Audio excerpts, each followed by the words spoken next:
Moth. Before I subscribe to the channel and write in the comments what time it is in your region right now, let me tell you about the Sunday my daughter's boyfriend walked into my home and tried to walk out with my retirement. He came in wearing a blazer that probably cost more than my first car. Confident handshake. Called me sir twice in the first 30 seconds, which should have been my first clue. Men who want something from you always open with sir.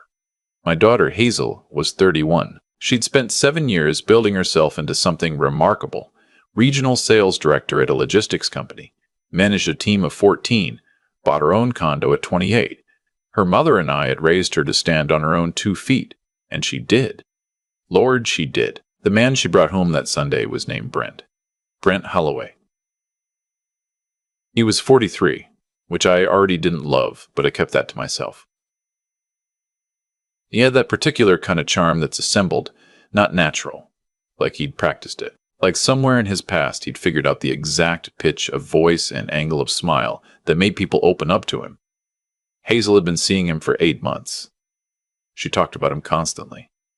He was starting a technology company, she said. Something about sustainable supply chain software. She didn't fully understand the technical side, she admitted, but the investors were lined up. It was just a matter of timing. I'm 63 years old. I spent 31 years as a project manager in commercial construction. I know what it looks like when a building is structurally sound and when it's held together with borrowed time and a good coat of paint. I've watched companies collapse. I know the language people use when they're selling you something that doesn't exist yet and may never exist. But I smiled. I shook Brent's hand. I grilled the steaks and I poured the wine and I listened. He was good. I'll give him that. He didn't push. He let Hazel lead. He sat at my table and complimented my backyard and asked genuine-sounding questions about my work. And he waited. That's what made him good. He waited. It wasn't until dessert that it came up. Sir, there it was again. I wanted to talk to you about something tonight, if that's all right. Hazel glanced at me. Not the look of a woman who was surprised. The look of a woman who was hoping. He explained the situation carefully. The company was at a critical stage. The technology was built, the contracts were almost signed, but there was a gap in the bridge funding. $400,000. That was holding everything up. His existing investors had already committed, but they couldn't move until this final piece was in place. Once it was, his shares would be worth somewhere between $3 and $5 million within 18 months.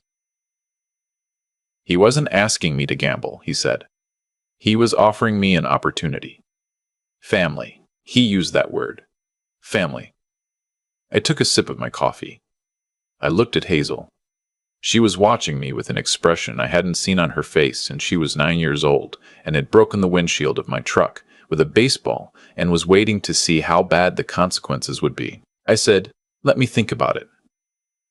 That night, after they left, I sat in my kitchen for a long time. $400,000. That's not money I have sitting in a checking account, but it's money I could reach if I touched the right things.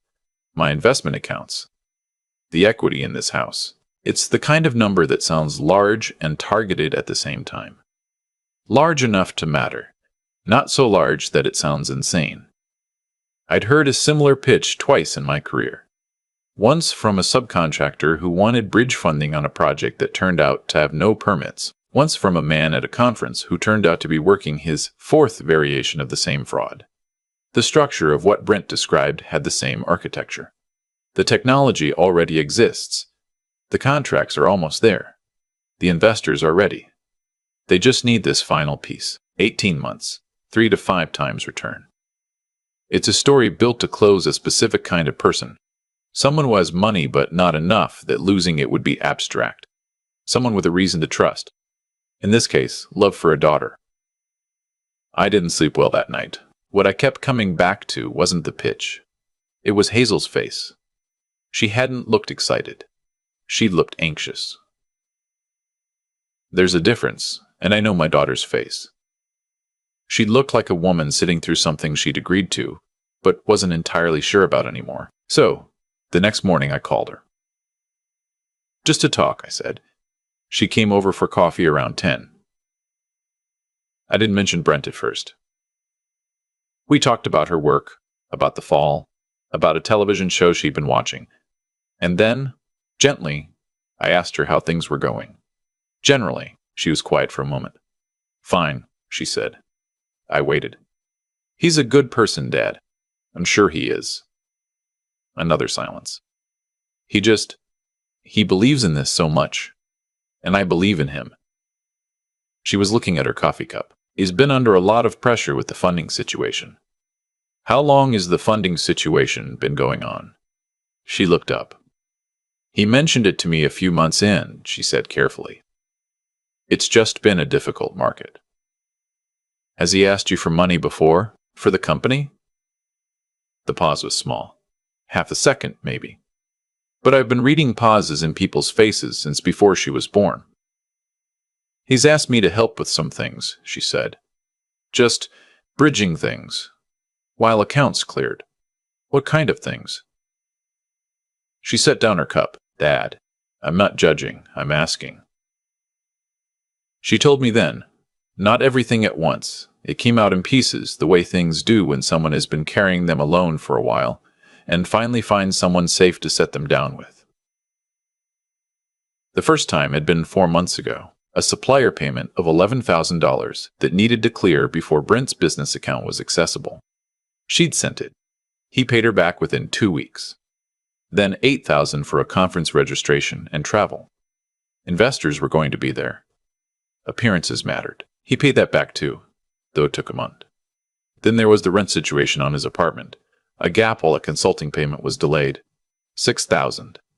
That one she was still waiting on. And 2 months ago, she had wired $22,000 to an account he'd given her, described as the company's operating account, to keep payroll running while a large client payment processed.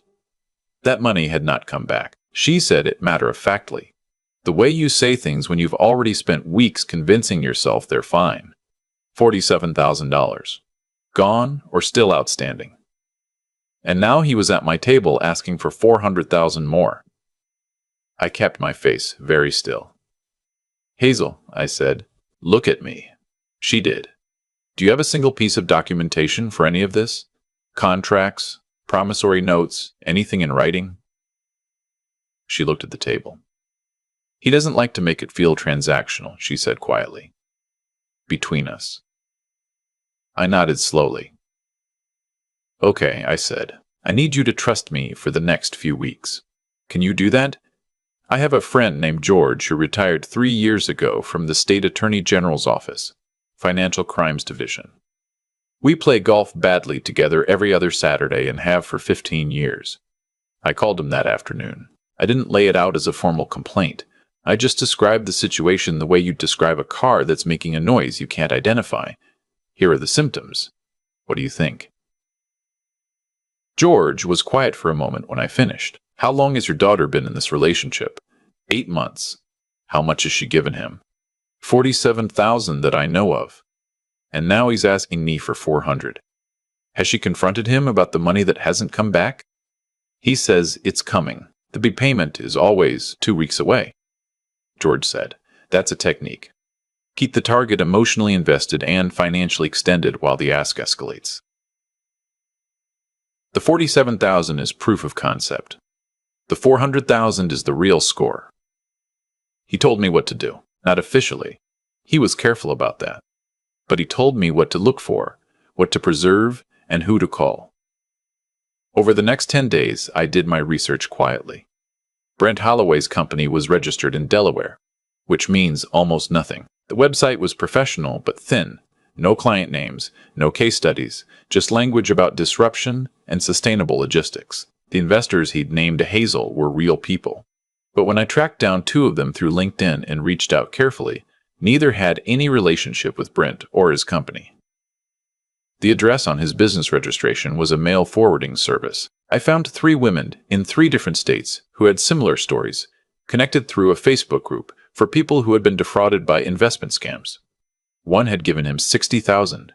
One had given him $30,000. None of them had documentation. All of them had been in relationships with him. Same pitch, different names for the company. I brought what I had to George. He made a call. 3 weeks after the dinner at my house, Brent called me to follow up. Very professionally. Just checking in, he said. Wanted to know if I'd had a chance to think things over. I told him I'd thought about it quite a bit. I told him I had a few questions and wondered if he'd be willing to meet. Just the two of us, actually, to talk through the business specifics before I got Hazel involved in the financial details. Keep the romance and the business separate, I said. He agreed immediately. Of course. We met at a coffee shop near my house on a Tuesday morning. He came in looking the same as before, assembled, confident, that practiced smile. He ordered black coffee and shook my hand and settled in across from me like a man who was used to closing things. I asked him questions for about 20 minutes. Specifics, client names, investor documentation, business filings, bank statements. The kind of questions that have answers if something is real and don't if it isn't. He answered all of them smoothly. Vaguely smooth, the way water moves around a rock, never through it. Then I set a folder on the table between us. I watched his eyes go to it. I spoke to Linda Marsh in Phoenix, I said, and to Carol Yee in Atlanta, and to a woman in Portland who asked me not to use her name. The assembled confidence came apart slowly, like a seam separating. I don't know who. You used a different company name with Linda.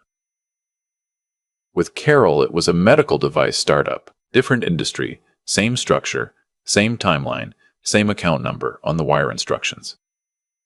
I tapped the folder. Same face. He was very still. Here's what's going to happen, I said. I kept my voice level. I was not angry exactly. I was something colder than angry. You are going to return the money you still owe my daughter. All of it. You're going to end this relationship today, cleanly, and you're not going to contact her again. And then, you're going to have a much larger problem to deal with. Because what I found is already with people who know what to do with it. He tried a few things. He tried indignation. He tried charm. He tried a version of the truth that was shaped to benefit him. I folded my hands on the table and looked at him and said nothing. There's something about silence from a man who isn't afraid of you that's more persuasive than anything you could say. He left. I called Hazel that afternoon. I asked her to come over for dinner. I told her everything, not quickly, carefully, with the documentation in front of us so she could see it herself rather than just taking my word. That mattered to me. I didn't want her to feel like she'd been rescued. I wanted her to see what she was dealing with. She was quiet for a long time. I knew something was wrong, she said finally. I kept telling myself I was being paranoid. You weren't paranoid. You were hopeful. Those feel the same sometimes. She cried a little. Not because she loved him, I think.